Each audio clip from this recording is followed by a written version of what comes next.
सुलह हुदैबिया और अबू जंदल रज़ी अल्लाह ताला अन्हो और अबू बसीर रज़ी अल्लाह ताला अन्हो का किस्सा। सन 6 हिजरी में हुजूर अक़दस सल्लल्लाहु अलैहि वसल्लम उम्रे के इरादे से मक्का शरीफ तशरीफ़ ले जा रहे थे। कुफ़ारे मक्का को इसकी खबर हुई और वो इस खबर को अपनी ज़िल्लत समझे, इसलिए मज़ाहमत की और हुदैबिया में आप सल्लल्लाहु अलैहि वसल्लम को रुकना पड़ा।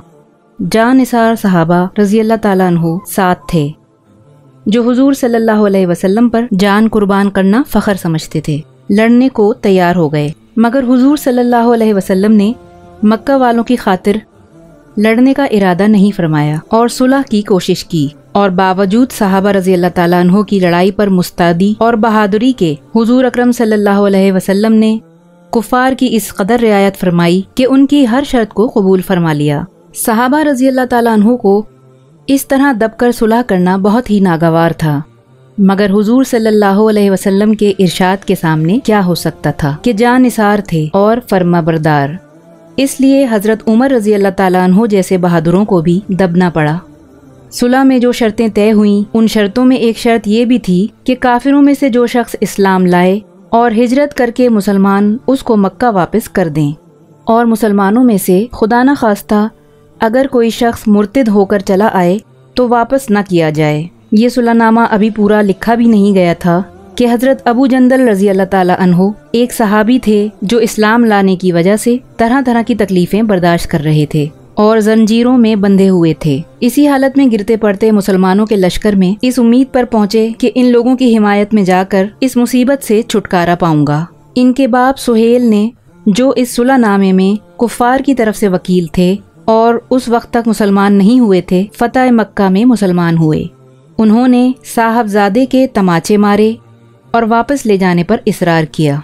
हुजूर सल्लल्लाहु अलैहि वसल्लम ने इरशाद फरमाया कि अभी सुलहनामा मुरत्तब भी नहीं हुआ, इसलिए अभी पाबंदी किस बात की, मगर उन्होंने इस बात पर इसरार किया। फिर हुजूर सल्लल्लाहु अलैहि वसल्लम ने इरशाद फरमाया कि एक आदमी मुझे मांगा ही दे दो, मगर वो लोग जिद पर थे, ना माने। अबू जंदल रज़ी अल्लाह ताला अन्हु ने मुसलमानों को पुकार कर फरियाद भी की कि मैं मुसलमान होकर आया और कितनी मुसीबतें उठा चुका, अब वापस किया जा रहा हूँ। उस वक्त मुसलमानों के दिल पर जो गुजर रही होगी अल्लाह ही को मालूम है, मगर हुजूर सल्लल्लाहु अलैहि वसल्लम के इरशाद पर वापस हुए।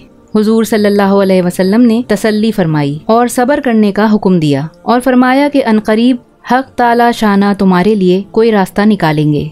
सुलहनामा मुकम्मल हो जाने के बाद एक दूसरे सहाबी अबू बसीर रज़ी अल्लाह ताला अन्हु भी मुसलमान होकर मदीना मुनव्वरा पहुँचे। कुफ़ार ने उनको वापस बुलाने के लिए 2 आदमी भेजे। हुजूर अक़दस सल्लल्लाहु अलैहि वसल्लम ने हस्बे वादा वापस फरमा दिया और अबू बसीर रज़ी अल्लाह ताला अन्हु ने अर्ज़ भी किया, या रसूल अल्लाह सल्लल्लाहु अलैहि वसल्लम, मैं मुसलमान होकर आया, आप फिर मुझे कुफ़ार के पंजे में भेजते हैं। आप सल्लल्लाहु अलैहि वसल्लम ने उनसे भी सब्र करने को इरशाद फरमाया कि इंशाअल्लाह अनकरीब तुम्हारे वास्ते रास्ता खुलेगा। ये सहाबी इन दोनों काफिरों के साथ वापस हुए।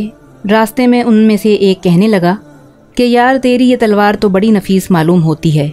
शेखी बाज आदमी ज़रा सी बात में फूल ही जाता है। वो नयाम से निकाल कर कहने लगा, हाँ मैंने बहुत से लोगों पर इसका तजुर्बा किया। ये कहकर तलवार उनके हवाले कर दी। उन्होंने इसी पर इसका तजुर्बा किया। दूसरा साथी ये देखकर कि एक को तो निमटा दिया, अब मेरा नंबर है, भागा हुआ मदीना आया और हुजूर अकरम सल्लल्लाहु अलैहि वसल्लम की खिदमत में हाजिर होकर अर्ज़ किया कि मेरा साथी मर चुका है, अब मेरा नंबर है। इसके बाद अबू बसीर रज़ी अल्लाह ताला अन्हु पहुँचे और अर्ज़ किया कि या रसूल अल्लाह सल्लल्लाहु अलैहि वसल्लम, आप अपना वादा पूरा फरमा चुके कि मुझे वापस कर दिया और मुझसे कोई अहद इन लोगों का नहीं है जिसकी जिम्मेदारी हो। वो मुझे मेरे दीन से हटाते हैं, इसलिए मैंने ये किया। हुजूर सल्लल्लाहु अलैहि वसल्लम ने फरमाया कि लड़ाई भड़काने वाला है, काश कोई इसका मुअय्यन व मददगार होता। वो इस कलाम से समझ गए कि अब भी अगर कोई मेरी तलब में आएगा तो वापस कर दिया जाऊंगा। इसलिए वो वहाँ से चलकर समंदर के किनारे एक जगह आ पड़े। मक्के वालों को इस किस्से का हाल मालूम हुआ तो अबू जंदल रज़ी अल्लाह ताला अन्हु भी, जिनका किस्सा पहले गुजरा, छुप कर वहीं पहुँच गए। इसी तरह जो शख्स मुसलमान होता उनके साथ जा मिलता।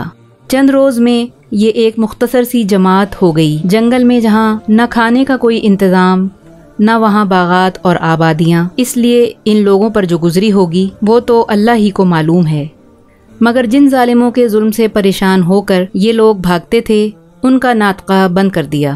جو قافلہ ادھر کو جاتا اس سے مقابلہ کرتے اور لڑتے، حتیٰ کہ کفار مکہ نے پریشان ہو کر حضور صلی اللہ علیہ وسلم کی خدمت میں عاجزی اور منت کر کے اللہ کا اور رشتہ داری کا واسطہ دے کر آدمی بھیجا کہ اس بے سری جماعت کو آپ اپنے پاس بلا لیں کہ یہ معاہدے میں تو داخل ہو جائیں اور ہمارے لیے آنے جانے کا راستہ کھلے۔ لکھا ہے کہ حضور صلی اللہ علیہ وسلم کا اجازت نامہ جب ان حضرات کے پاس پہنچا ہے تو ابو بصیر رضی اللہ تعالیٰ عنہ مرض الموت میں گرفتار تھے۔ حضور صلی اللہ علیہ وسلم کا والا نامہ ہاتھ میں تھا کہ اسی حالت میں انتقال فرمایا۔ آدمی اگر اپنے دین پر پکا ہو، بشرط یہ کہ دین بھی سچا ہو، تو بڑی طاقت اس کو نہیں ہٹا سکتی، اور مسلمان کو مدد کا تو اللہ کا وعدہ ہے، بشرط یہ کہ وہ مسلمان ہو۔ بے حوالہ حکایات صحابہ رضی اللہ تعالیٰ عنہم۔ اس واقعے سے ہمیں یہ سبق ملا کہ استقامت کامیابی کے لیے ضروری ہے۔ اگر استقامت نہ ہو تو انسان بہت جلد حالات کا شکار ہو کر اپنے ایمان سے محروم ہو جاتا ہے۔